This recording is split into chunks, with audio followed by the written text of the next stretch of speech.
Hello and welcome to another Acrylico tutorial on this animation. Please watch until the end for many tips and tricks you can use on your future projects. Before we move on, I'd like to thank Derivative as well as our Patreons for their support. Please subscribe to the channel and turn on the notifications to support us into making more tutorials like these. For more tutorials and downloadable files, check out our Patreon. If you don't want to commit to the Patreon, you still have the chance to purchase our files on Gumroad. These include the TOEF files, the TOX files, an HD and a 4K render, as well as a shorts tutorial. For the first 20 people to purchase any of the Gumroad files, there's a 20% off discount. You just need to type a code as a discount code on the checkout. I will leave all the links in the description. Now back to today's tutorial. I have opened my new project here and already split the screen into two, with the second screen as top viewer. And I've also created an out top with a display flag on. For this tutorial, we'll create a rendering network with a line, then we're going to distort this line, we're going to instance it and rotate it with chops. So let's go ahead and create a line chop.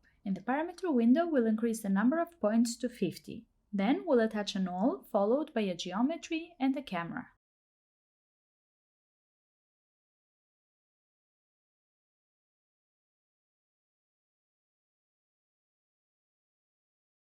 We won't need a light comp here, instead we're going to use a line material. Drag and drop it to the geometry and select parameter material. Then let's attach a render top after the geo. Connect the render to the out, and before the out, attach a transform, and in the parameter window, we'll set the alpha to 1 and toggle on comp over background color to get the black background. Great, now that we already have our rendering network with a line, we'll distort this line with chops. So we first have to convert the SOPs into chops. Let's right click at the out of the line and attach a SOP to chop. Like so, we will get the channels with point attributes of our line SOP. Out of these channels, we're interested in the TY, since this is the one we're going to distort. So let's go ahead and attach a select chop, and in the parameter window, we'll set the channel name to TY. Then let's attach a replace chop.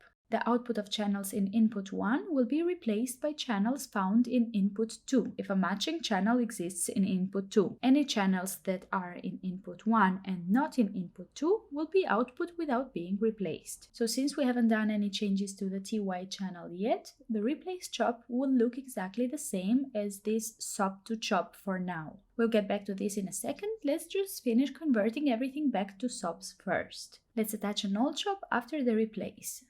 Then let's right click on this top line before the null SOP, go to insert operator, and we'll insert a chop to SOP. Drag and drop the null chop from down below to the chop to SOP. Great, now we can use our chop network to actually distort the line. Let's press tab and create a noise chop. In the parameter window, go to the channel tab and we'll delete this 10 on the end value, and instead we'll write op, select 1, .num samples, and we'll divide this by 60. Now if we go back to the noise tab, we can distort the line by changing the period. From here, let's attach a math chop between the select and the replace, and we'll also connect the noise to its input. In the parameter window, we'll set the combine chops to add. Now before we can move on to the instancing, you can tweak the values of the noise here to your liking until the line looks how you want it to look. But no stress, you can always come back here and change these values. Great, now on to the instancing. Let's first create a pattern chop followed by a null. Let's open the parameter window of the geometry, go to instance, toggle on the instancing, and from here let's drag the null and drop it to the translate operator. For all rotate parameters below, let's select channel 1. Back to the pattern chop, let's decrease the number of samples by setting the length value to 100. Now let's attach a math chop after the pattern. In the parameter window, we can multiply with 180 or 360 to get our line to multiply around the origin.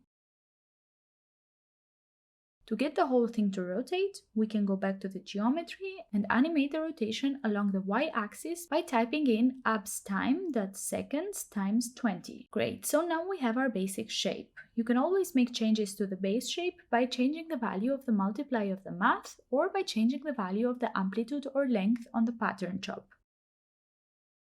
Here you have to remember that the higher the length value, the lower the FPS will be. So go easy on the length value unless you have a powerful computer.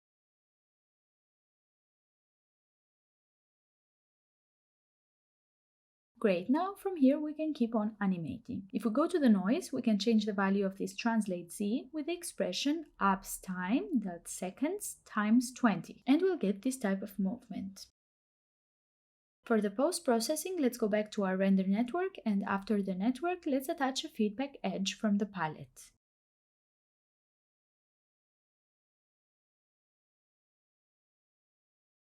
After the feedback, let's attach an edge top. This will cause everything to be white and give the impression of this material. Here you can change up the feedback effect by changing the values on the parameter window.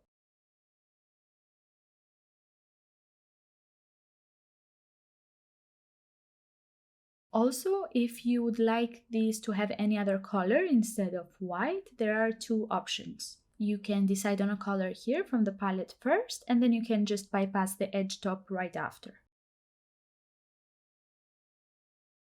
Another option would be to keep the edge top and right after it to attach a lookup with a ramp. This will isolate the color to just the structure.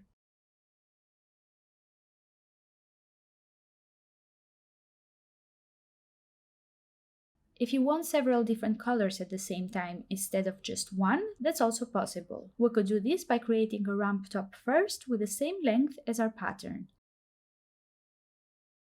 Let's attach a null after the ramp, and then we go back to the ramp parameter window, go to common, and we'll set the resolution here to 100 by 1 to match with the length of the pattern. Open the ramp tab, and just for illustrating, we'll only add 2 points and color them red and green, but you could try this with as many colors as you want. From here, go to the geometry, open the instance 2 tab, and we'll drag and drop our null to the color operator and select R, G, and B. This will only be displayed if we bypass the feedback edge and the edge, but we can see how it would look like on the render top.